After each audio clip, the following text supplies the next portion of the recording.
Máme za sebou volebný ošial, máme obdobie, kedy nevieme, čo bude ďalej, ale vždy, ja neviem, či je to len na Slovensku, alebo aj v zahraničí, na to odpovie môj host, sa snaží niekto o volebnú korupciu. Vždy sa snaží nejakým spôsobom neférovin prihrať na svoju stranu body. Budem sa o tom rozprávať s Jánom Cuperom. Vitaj. Ďakujem pekne, Erika, za pozvanie. Ja by som trochu to tak upresnil. Ide o snahu najmä západných mocností ovplyvňovať voľby vo svojich nových satelitoch. Majú s tým bohaté skúsenosti, ovplyvňovali ich v Južnej, Strednej Amerike, v Afrike. No a teraz sme ich my, najnovšia kolónia, tak sa snažia ovplyvniť voľby aj na Slovensku. Dobre, ale hovorilo sa v mainstreame, že voľby sa snažili ovplyvniť Rusi a ruskí trolovia. To pokladám za absolútny nezmysel. Práve naopak pokladám to za negatívne ovplyvňovanie volieb zo strany mainstreamu. Máš dôkazy na to, že sa snažili aj západné mocnosti ovplyvňovať? No, tých dôkazov bolo uvedené už veľmi veľa. Samozrejme, že západné mocnosti majú nástroje, napríklad kluby v Európskom parlamente politických strán. Tie vydávali vyhlásenia proti Ficovi na podporu svojho kandidáta pána Šimečku, ktorý je tam europoslancom a zároveň podpredsedom Európskeho parlamentu. Samozrejme, že oni majú záujem na tom, aby na Slovensku vládlo sa z Bruselu a nie z Bratislavy. A Fico povedal jasne, že nechceme vystúpiť z Európskej únie, čož by som aj ja súhlasil, lebo nedá sa to zrealizovať z jedného dňa na druhý, ale to neznamená, že by sa nedala robiť aj taká politika, ktorá by občas oponovala Bruselu, teda tak, ako to aj Fico nazýva, alebo Orbán to nazýva, suverená, zahraničná, aj vnútorná politika. No v to veríme všetci. Len všimol si, že momentálne tie médiá ďalej pokračujú v tom antificovskom šialenom útočení. Je to normálne? Tak na to, čo vynaložili prostriedkov, museli byť šokovaní z toho, že slovenský volič tento raz nepodľahol absolútnej demagógii ako v predchádzajúcich voľbách, keď s prevahou vyhral tento psychopat Trnavský a väčšina voličov si zrejme preštudovala volebné programy alebo aj zrejme počúvala a Fica s napätými ušiami a ten jasne hovoril, že pre novú slovenskú vládu, ktorá vzíde z týchto volieb, by mali byť prioritné slovenské záujmy a nie záujmy Bruselu, alebo Washingtonu, alebo Londýna. Myslím si, že preto zvíťazil, ale si spomenul Matoviča. To nie je volebná korupcia, čo sa dialo okolo rómskych osád? Matovič je regulérny psychopat. Na jednej strane Pavlinka podniká s desiatkami miliónov eur. Nevedno, skade ich zobrala. A nevie, či má 21 alebo 22 miliónov v banke. A stavia v Martine, rekonštruuje Revajovský kaštiel a stavia tam nejaké domy pri historickom objekte, čo by inému nepovolili. A na druhej strane sa tento psychopat tvári, že on nič nevlastní, samozrejme. Nevedno, skade k tým peniazom prišiel. Ale to je jeho problém. Problém náš je v tom, že on slúbil tú volebnú korupciu už pred voľbami.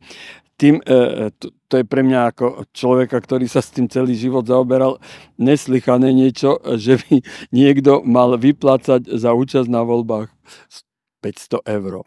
A on to slúbil. A tí osadníci nebudem používať slovo Róm ani Cigáň, oni chodia teraz si pýtať tých 500 eur, pretože samozrejme to je len jedna časť tej korupcie. Tá bola verejná. Možno, že ho to postihlo tým, že len predsa z tých 28 prišiel na 8%, ale aj tak sa mi to nezdá, pretože podľa môjho súdu Matovič mal trojkoalíciu, ale uvádzajú ako dvojkoalíciu, teda stačilo 7%, ale v skutočnosti by mal mať 10%. Áno, je to trojkoalícia. Presne tak. Takže to je ďalší podvod na tých ľuďoch aj na tých iných politických stranách.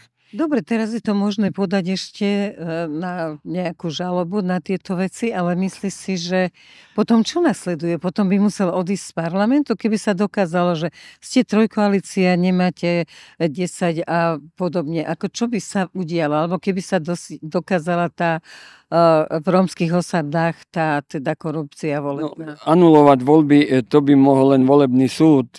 To by bolo zle, nemôže sa len, že ty si urobil zle a odchádzaš? No, ale to by zase voliči vnímali, alebo teda občania veľmi negatívne, pretože nové voľby niečo stoja, samozrejme, a mohli by na to doplatiť aj tie strany, ktoré dopadli vo voľbách dobre, pretože tá spoločnosť by nemusela dôverovať už vôbec nikomu. Peter Sabela bol v tej komisii, ktorá vlastne mala na starosti sčítavania dopisov teda volebných hlasov zo zahraničia a on hovoril, že takmer sa tam nedočítali ničoho iného, len PS SAS.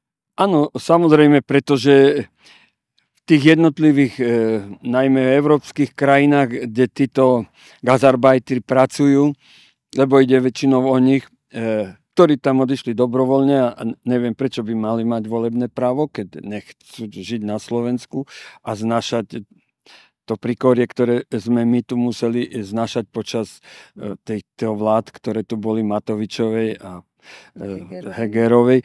Takže mňa to naozaj zaujíma, prečo tí ľudia nepočúvajú aj hlasy z domu, ale dali sa ovplyvniť tými médiami v tých krajinách, kde pracujú.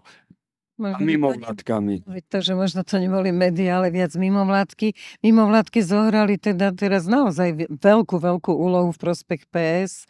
A takisto pani prezidentka, takisto pán Odor, všetci proste vystupovali v televízii v tom, že nezabudnite v tom zahraničí, ale veď tí ľudia tu nemajú ani trvalé bydlisko. No, podľa môjho súdu zabezpečili im tak 3% hlasov, čo není málo.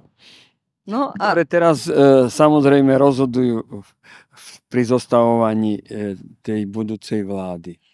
A myslíš si, že keď bude nový parlament, že treba na to len jednoduchú väčšinu, aby sa zmenil volebný zákon v prospech toho, že sa nebude dať zo zahraničia voliť? Ale samozrejme volebným zákonom sa vykonáva ústava v príslušných ustanoveniach. To znamená, je to tzv. Organic ley alebo organický zákon, ktorý môže zmeniť podmienky výkonu volebného práva. A jednoduchou väčšinou. Výborné. Je na budúcej vláde, ak tam bude vláda proslovenská, môže uvažovať aj o tejto alternatíve, ale ja si myslím, že ten zbesilý tlak zo zahraničia, keby sa obratom zase začal, že by odradil každú vládu, ktorá by sa o to pokúšala. No dobré, ale keby bolo určené, že mimovládky sú zahraničný agent, tak ako sa o tom hovorilo, tak v podstate by to bolo už len na médiách. Áno, samozrejme, že tento problém je treba riešiť zásadným spôsobom a to tak, ako ho riešili samotné Spojené štáty aj Rusko. ale aj niektoré ďalšie štáty, kde sa prijali zákony jednoznačne o tom, že mimovládky financované zo zahraničia nemôžu fungovať, pretože nemajú o čom fungovať. A najmä, keď zasahujú do politického systému a jeho fungovania. Ja si pamätám ešte z čas, keď som bol predseda výboru pre konflikt záujmov a boli sme na školeniach v Londýne a tam nás poučali, že nejaké finančné zasahovanie alebo politici, ktorí by boli podporovaní finančne zo zahraničia, musia z parlamentu odísť. To jednoducho neexistuje. Pretože podstatou každej politiky je zastupovanie národných záujmov.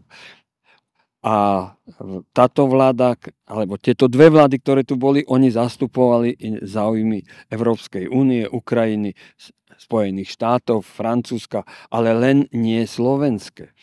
Mohol pán Odor dať toľko peňazí na mimovládku otvorenej spoločnosti? Pán Odor nie je nejakým premiérom, ako ho zvyknú titulovať, ani jeho ministri nejakými ministrami. Sú to úradníci. Úradnícka vláda, a to už podotýkam bola druhá, ale to je maslo na hlave pána Kollára, ktorý to umožnil, lebo už tá prvá úradnícka vláda nemala čo vládnuť, lebo vládnuť a uradovať to sú dve veci. A pán Odor si neustále myslí, že on ešte nielen, že teraz uraduje, ale že sa nezostaví nová vláda a on tu bude večne. No z jeho vyjadrení to vyplýva, že teda za to tak pracujú usilovne, že čo keď teda bude patová situácia a oni budú musieť byť, myslí si, že nám hrozí patová situácia? Patová situácia podľa mňa zatiaľ, ak Pellegrini je zrelý politik, tak v každom prípade podľa mňa má len jednu alternatívu, i keď tri sú možné, a ísť do vlády s Ficom s podporou SNS. A alternatívne, ak by chcelo KDH, prosím, si myslím, že aj taká alternatíva by mohla fungovať. Ale rozhodne Pellegrini a Saska a degresívne Slovensko to v žiadnom prípade fungovať dlho nebude. To ťa ubezpečujem. Takže by nás čakali predčasné voľby. Tak. Ale toľko peniazy nemáme. Ale zase by to bolo len voda na mlyn zahraničným agentúram, vládam a mimovládkam, pretože zase by tu bol chaos, nejaké minimálne 3 mesiace a oni by to dokázali ešte nejakým mimoústavným spôsobom predĺžiť, aby súdruh Odor, ktorého ja volám ako nový William Široký, aj ten bol z Južného Slovenska, a Širokému udával buržoáznych nacionalistov slovenských istý pán Šimečka. Ale nebol to tento mladý? Tento mladý nie, ale ten ešte nie otec, a ešte dedo. Takže samozrejme, že ja si myslím, že je tu len jedna alternatíva. Dobre, a z právneho hľadiska pre prezidentku je normálne, že sa stretla hneď o pol hodiny po tom, čo Fica poverila zostavením vlády so Šimečkom? Nie je to normálne. V žiadnom prípade. Ani tie vyhlásenia Šimečku neboli košer po voľbách. Samozrejme, Fico vyhral voľby. Je taká tradícia parlamentnej demokracii, že víťaz dostáva poverenie na zostavenie vlády. Koľko už pani prezidentka dá, toľko dá. 2 týždne je normálne? No, nie takého úzusu, samozrejme, že sú aj dlhšie. Ale nikto nemá. Niekde sa zostavovala aj rok vláda v niektorých krajinách po voľbách. Samozrejme, to je tiež zasahovanie po voľbách do politického systému neústavným spôsobom, čo si dovoluje tá Fimona z toho Kozieho paláca. A to by jednoducho tu nemalo byť, a už vonkoncom nie, že si zavolám o pol hodiny So širokým úsmevom. so širokým úsmevom nejakého Šimečku a kujeme pichle mechle, ako ovplyvniť Peregriniho, ktorý prišiel na rad tretí. No. Dobre, ako to má čítať ten ubohý človek, ktorý vhodil, že volí Smer, volí Hlas, volí SNS. Ako to má teraz čítať? No samozrejme, že mal by vytvárať nejaký morálny tlak o nejakej morálnej zodpovednosti na tieto politické strany, na ich lídrov, aby sa dohodli konečne, aby zostavili vládu, ktorá bude obhajovať v prvom rade slovenské záujmy a nie záujmy Ukrajiny alebo Prečo má taký obrovský Bruselu. záujem teda zahraničie na tom, aby tu vznikla vláda s PSK, ktorý nemá žiadne skúsenosti, nie je proslovenské? Prečo máš tak na tom záleží, že zasahuje od českého prezidenta cez ďalších významných politikov do tohoto nášho povolebného obdobia? No, Erika, pozri sa. Súdruh Šimečka je podpredsedom Európskeho parlamentu. Ale tak zastupuje v prvom rade záujmy Európskeho parlamentu alebo Európskej únie pred záujmami Slovenska. A radiť pred voľbami sa tiež bol s francúzským prezidentom Emmanuelom Macronom. Samozrejme, že nemali vplyv a zásahy sú tu aj z Blízkeho východu, pretože aj izraelský prezident sa unoval prísť 2 týždne pred voľbami na Slovensko a ponúknuť. A dnes som znova počul, že budú nás zabezpečovať na ochranu nášho neba, dodajú nám nové radiolokátory. A zbrane? A zbrane samozrejme, za čo treba tiež slušne zaplatiť. Takže ide o biznis. A pán Šimečka tento biznis bude potom psychopatovi ďalšom Naďovi samozrejme podporovať ďaleko jemnejšie a tichšie, ako by ho podporoval Pellegrini s Ficom. Lebo tí aspoň by povedali občanom, sme tlačení a nemôžeme ten tlak ustať. Ale on to bude robiť s úsmevom na tvári a presviečať nás, tak ako ten psychopat Naď, že to inak nejde. To, že sa nedostal Naďa Demokraty do parlamentu, je výrazom toho, že Slováci predsa len majú zdravý rozum?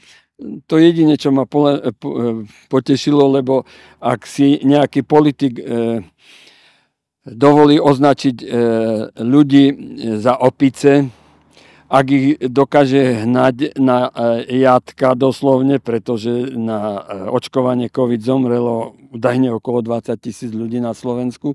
A ja som tých mojich spoluobčanov obdivoval, bývam pri ceste a kilometrová šora bola na to šparanie do nosa a na očkovanie. Všetci sa tam hrnuli.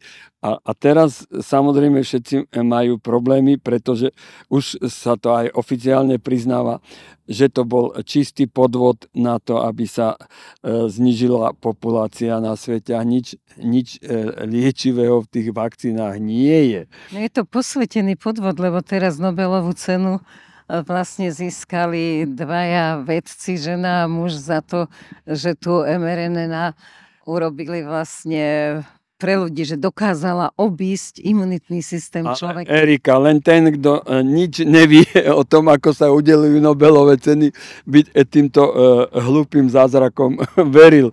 Samozrejme, podľa mojich kolegov, docentov z lekárskej fakulty, tá vakcína obsahuje tzv. Spike proteíny alebo spike proteíny, ktoré spôsobujú zhluky krvných doštičiek a upchávajú cievy, čím spôsobujú nenapraviteľné škody. No samozrejme, buď mozgové mŕtvice, alebo srdcové upchatia, alebo niekde inde embolie. Dobre, tak ako máš nádej pre Slovensko, lebo ty to sleduješ, máš nádej, že naozaj vznikne tá vláda, že Smer, Hlas a SNS po prípade KDH? moja skúsenosť mi hovorí, že prvý a tretí sú bývalí premiéri. Sú to skúsení politici. A ak im naozaj záleží na Slovensku, a ak si uvedomia, najmä Fico, že dostal hlasy aj tých pronárodných strán, lebo aj ja som bol takým voličom, ktorý som mu hlasy dal, a nie len ja, celá moja rodina. A my si želáme, aby zastupoval v prvom rade naše slovenské záujmy. Či už ekonomické, politické, vojenské. Aby to nebolo také, že ja neviem, ako to robí LSNS, že vystúpime zajtra z únie. My si nemyslíme, že sa to dá zrealizovať, alebo ja si to nemyslím. Ani to, že sa dá vystúpiť zajtra z NATO. Ale to, že sa nemusí jesť ukrajinská kontaminovaná pšenica, to si viem predstaviť už dnes, že to vláda môže. A že keď nemáme peniaze, tak ich nebudeme dávať na zbrane pre Ukrajinu. A že nebudeme nejakým spôsobom nesiahať na obrovské zisky bank, pretože tie zisky idú do zahraničia, ale a budeme zvyšovať dane a znižovať dôchodky a znižovať ešte aj tým najchudobnejším v tejto spoločnosti životnú úroveň. Takže ja si myslím, že ak sú dva socialistické strany na čele, tak pôjdu v šlapajach toho anglického socialistu Beveridgea, ktorý kedysi po druhej svetovej vojne tento sociálny systém, že sa bude predovšetkým štát starať o zdravotníctvo, sociálne veci, keď už mu zobrali všetku starostlivosť o ekonomiku, pretože sa sprivatizovala. No tak samozrejme, a že nájde nejaké paky na tie nadnárodné reťazce a monopóly, ktoré tu vyrábajú a ktorým štát prispel na to ich podnikanie výrazným spôsobom, že im odovzdal dedičstvo našich otcov. No a že oni budú samozrejme sa o to snažiť. Mňa dorazilo napríklad vyjadrenia toho ďalšieho psychopata, ktorý kedysi bol v parlamente, Švejnu, ktorý tvrdí, že treba znižiť dôchodky, ale aj dôchodkové odvody. Samozrejme, ale to pre človeka, ktorý aspoň trochu sa v tom vyzná, pretože som od tej sociálnej funkcii štátu prednášal študentom nejaké roky, tak vie dobre, že keď ja sa poistím u štátnej, alebo teda tú, ktorú kontroluje štát sociálnej poisťovni, tak tam mám ten dôchodok garantovaný. Štátom garantovaný. Ale ak ja sa poistím v druhom a treťom pilieri, ktorý mimochodom zakladal nejaký pán Žiak podľa Dzurindu skupinky nejakej, ktorý potom tieto rizikové fondy predal nejakej izraelsko-nemeckej Deutsche Bank, alebo teda firme, ktorá je v Deutsche Bank spojená. No tak samozrejme viem, že tie peniaze nemusím nikdy ani vidieť. Ale to viem už aj od môjho strýka zo Spojených štátov, ktorý tam prežil celý život, lebo išiel tam ako 5-ročný, že mi vždy zdôrazňoval, že ja som poistený v 7 dôchodkových spoločnostiach a neviem, ktorá skrachuje, kedy, aby som vôbec nejaký dôchodok dostával. A nakoniec, keďže nemal deti, sa o neho musela postarať katolícka charita. Tak, ale všetko na charitu tu nemôžeme nechať. No keď sme pri katolíkoch, čo hovoríš na KDH? Myslíš si, že ako teraz, keď budú mať tú svoju radu, že dovolí im, aby sa spojili, alebo naozaj odmietnú a budú tak hodnotovo rozdielne dve strany ako PSK a KDH bojovať spolu? Majerského problém podľa mňa sú dvaja členovia KDH. Jeho vlastná manželka, europoslankyňa, a druhým Ferino Mikloško, ktorý je lepšie podľa mňa nikdy je to naivné dieťa, ktoré nikdy nedozrelo na politické úlohy, do ktorých sa dostal. A samozrejme je aj zrejme niečím vydierateľný u tých svojich bývalých kamarátov z VPN, lebo nezabúdajme, že aj Šimečka bol jeden zo zakladateľov VPN a obnovovateľov židovskej náboženskej obce na Slovensku, takže oni sú veľkí kamaráti Šimečka, ja neviem, Žiak, Miloš, Mikloško a táto partia, ktorá tu akože robila oranžovú revolúciu a teraz robila novú oranžovú revolúciu alebo kontrarevolúciu a ja nie som za nejaké revolúcie, lebo toto heslo, ktoré mal tento zbojník z toho degresívneho Slovenska, len budúcnosť, zabudnime na minulosť. Ale ako ja môžem bez poznania minulosti predvídať alebo predikovať budúcnosť? Veď to je nezmysel. Oni môžu, nadiktujú im z Bruselu. Leda tak, ale samozrejme seriózny politik musí vychádzať z nejakých daností, ktoré tu boli v minulosti, ako tá ekonomika nefunguje, že tu ju zastavíme a od zajtra ju znova pustíme. Takisto ako sociálny systém, šup do budúcnosti. To je pre mladých naivných možno lákavé, ale pre skúsených asi nie. To rozhodne v žiadnom prípade. Takže to uzavreme tým, že sa stretneme, keď bude o 2 týždne jasné, že čo vlastne sa udialo, že ako sa to všetko zložilo. Budem rád, vyjadrím svoj názor, podotýkam, že ja nereprezentujem nejakú politickú silu, ja reprezentujem len svoj názor a záujmy Slovenska. Názor docenta práv, ktorý teda sa venoval celý život. Právu, štátu, spoločnosti. Ďakujem ti za rozhovor. Prosím. A vám ďakujem za pozornosť.